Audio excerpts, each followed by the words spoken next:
musicians, thanks for watching. Today's tutorial is another lesson about scales. The key of D has two sharps, that's F sharp and C sharp.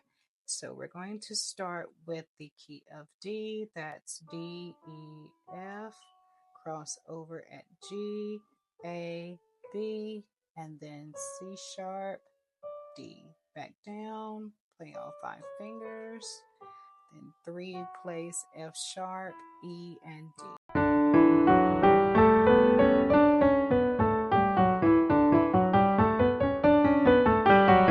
That is the key of D.